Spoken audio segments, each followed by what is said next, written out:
My name is Stella Gazdagli. I'm the co-founder of Women on Top, which is a non-profit organization working for the economic empowerment of women and for equality in the workplace in Greece, mainly in Greece, but also in Cyprus and slowly in other countries as well. Um, our research, our proposal to the CoAct call was about trying to understand what the effects of the digitization of work have been for women in Greece and Cyprus. We have seen that during the pandemic, the COVID-19 pandemic, there has been an acceleration of this digitization, not just through the introduction of remote working to not most, but many industries in Greece and Cyprus. We have also seen the introduction of digital tools in other industries where remote working might have not been so widespread. And we wanted to have a look at how these changes have affected women in Greece and Cyprus from different industries, from different walks of life, different ages, and different professional status. So our main objectives was to explore four different areas related to the professional development and the professional realities of women in Greece, and in each of those four areas to explore both the threats and the opportunities that women had to face.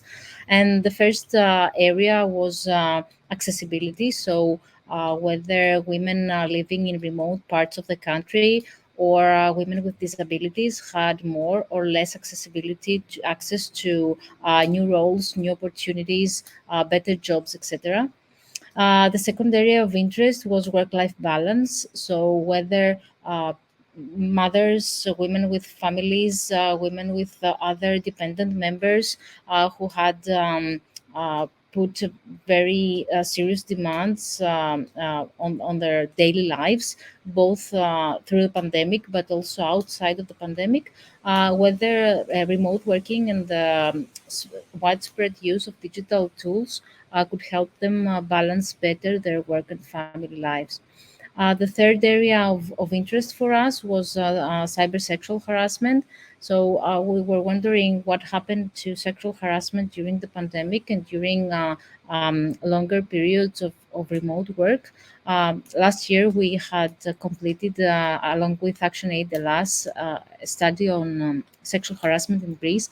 And what we found was that 85% of women in Greece, working women, had been harassed during their working lives. So our question was, what happens to sexual harassment when work goes remote? And the fourth and last pillar that we were interested in exploring was digital skills. So, do women of different ages and different industries have the tools, the digital tools, and the digital skills and knowledge they need in order to take advantage of the opportunities that digitization presents, but also mitigate the threats? So these were the four main pillars of our research. We had the great joy of learning more about citizen social science and learning about the methodology and the ways we can apply this methodology to our not just this research project but also in our wider work. And what we found was that it is a great tool for grassroots organization because it allows us to better connect with our base and our network and our ecosystem. But also what we found out was that we had been using lots of tools and ingredients of that methodology without even realizing it. And going through the experience of mentoring and your guidance through the CoAct projects, we had the chance to connect the dots and see how all these ingredients and those tools can work together in a more effective way. So we had the joy to recruit about 20 women's organizations from all over Greece and Cyprus. We chose to connect and collaborate with organizations because we believe that they work through working with women beneficiaries. They had the insights, the experience, the learning, and the data to share with us. So it would be much more beneficial to us to collaborate with them rather than with individual women who might brought their personal experience to the table, but not in the scale that an organization would. So we have already organized two collaborative workshops, and we are looking forward to organizing our third one in September in order to share our findings and our suggestions. We are already processing the findings that our quantitative and qualitative research brought about. This was not an easy process for us.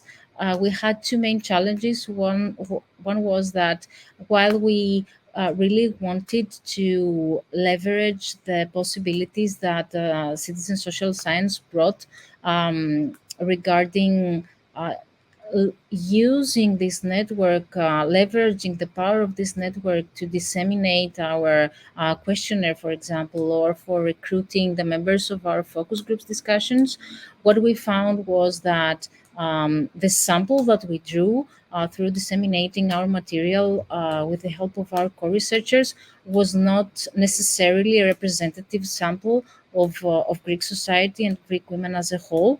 While we had tried to be as diverse as possible, the fact that this dissemination was being done in a digital way and not in through phone calls as a traditional research agency would do, meant that some women who were the less digitally literate ones were left outside of our sample, and we had to take that into consideration while we were interpreting the results and analyzing the results and providing suggestions. Um, and another challenge for us was to navigate the ethical questions that came up, such as whether and how much to compensate different co-researchers depending on their requests, but also how vulnerable their members were, or how much time they would devote to the project. So those ethical questions were, I think, a very interesting challenge for us because we didn't have the chance to answer this kind of questions before. And one of the greatest joys of this collaboration is that our co-researchers realized and um, realized the significance and the value of getting to know citizen social science through this project. So while we were expecting to be met with a bit of reluctance and maybe a bit of suspicion from the part of organizations, the fact that they realized that as an ecosystem we need these kinds of insights and data, and we can collaborate in this kind of new way between among us, was a great revelation for us and for them too.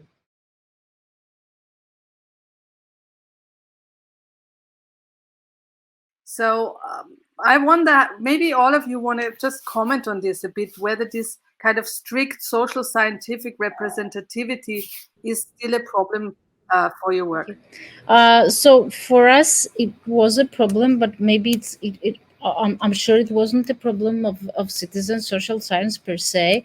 It was our inexperience with using this methodology because when we tried to recruit our co-researching organizations, we tried to be as diverse as possible. So we have organizations working with single mothers, we have organizations working with women with migrant and refugees, we have organizations working with entrepreneurs, small entrepreneurs. So we had a diverse audience of beneficiaries, but we hadn't factored in the difference in the accessibility of those women to our tools, to our research tools. So if we were collaborating with a research agency, we would suggest that they use phone calls to make the to fill in the questionnaire. But we couldn't ask our co-researchers to do that because that would require too much time from them. So the logical thing to do in that regard was to rely on the online questionnaires. But the online questionnaires left out a big part of these beneficiaries that are not acquainted enough with the online universe so as to go in and fill in a questionnaire.